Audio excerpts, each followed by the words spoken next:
Dinar Candi merasa lega mengetahui pengurus besar Serikat Mahasiswa Muslimin Indonesia, PBSEMMI, mencabut laporan terkait kasus yang menjeratnya. Sebab, wanita yang kerap tampil seksi ini sempat merasa khawatir kasus yang menyelimutinya tersebut menyeretnya ke penjara.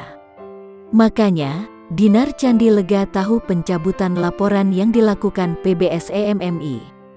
Terpenting menurut disc joki, DJ, ini adalah dirinya bisa berdamai dengan para pelapor walaupun statusnya kini masih tersangka.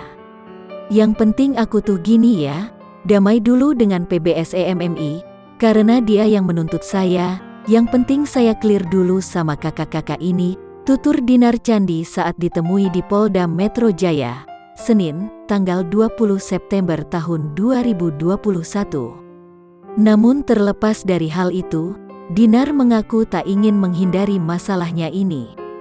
Tak hanya itu, Dinar nyatanya siap untuk berkomunikasi dengan PBSEMMI secara intens.